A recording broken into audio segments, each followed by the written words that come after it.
Importing E57s. What is it and why you might want to use it? As you might know, Matterport has been able to export E57s from your carefully crafted Matterport models for quite some time. But what if you already have an E57 from another platform like a survey-grade scanner, Faro, Trimble, Leica, or even a Navis system, and you wanted to bring that into Matterport in order to take advantage of the collaboration and other platform features Matterport has to offer? Well, now you can do exactly that with Import E57. Let's cover a couple caveats before we dive into exactly how it's done.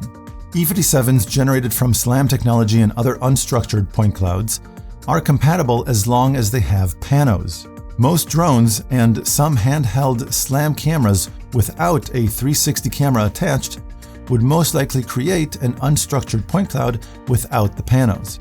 And for that reason, those will not be compatible. If you have a structured E57 point cloud without panos, that'll work just fine, because our processing engine will be able to develop the pano based on the point cloud data from each scan position. There is a 500 gigabyte limit. If your E57 is larger than 500 gigabytes, feel free to process it in parts and then use our merge tool to combine those parts back together into a single model. Okay, that's it for the caveats. Now let's check out how to import your E57 file. I'm in my account over here, and the first thing I need to do is go into settings and make sure that the feature is enabled. So we'll go into settings, we'll go into features, and this is a beta feature, so by default it is going to be deactivated, and you just have to come down here and make sure that the toggle is activated, and then you're ready to go. Now let's go back to all spaces, and here I just press the create button and choose import E57, and I can either click in this box to go look for them, or I can just drag and drop.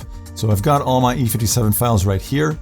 In this case, each one of these files is a single scan position, but some E57 files will have multiple scan positions in a single file. Either way is fine. You can also import the entire zip file.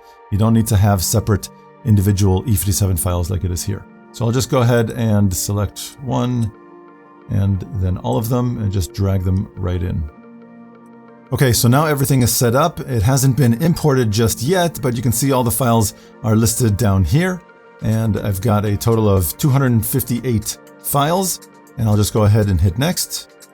And now I want to choose where this is uploading to. So instead of all spaces, I'm going to change my folder.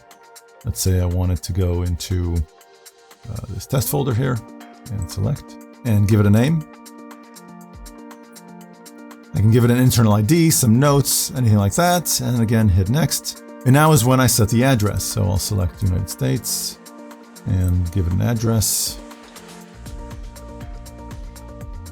Let's keep it at full and say import space. Now the model started importing, and you can see I have this keep screen awake feature.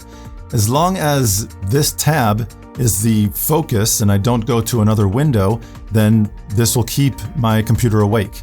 If this goes away, if I hide this, or if I open up another tab and this isn't the focus tab, then that won't have any effect even if it is present. So if I go back in here, I can bring this back up.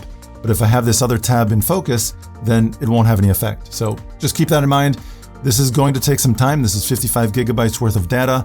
If I have another E57 that I want to upload, I just go back into the create button and go through that process again. And that E57 will get put in the queue right after this one. Now let's go look at the model that's already been established. So if I get rid of this, and I'll find the folder where I put this, it goes to the test folder right here. You can see the draft of this import E57 test has already been created. As long as this is uploading, you have a draft model. And once the upload is complete and it's processing, this draft model will say processing instead. Some errors that you might run into as a result of importing your E57 files are an internal error, which basically just means that the file might be corrupt. So you want to check that and make sure that you're dealing with a file that is not corrupt. Invalid file, which means if the file extension is not E57 or zip, it won't be able to process. Or you might see unified cloud no panos, which means it is an unstructured or unified point cloud without panos. It could also mean that you are just trying to process a single scan position, which also won't work. And for the same reason, a unified point cloud with only one pano will also fail to process. With that, I hope this information was helpful, and we'll see you in the next video.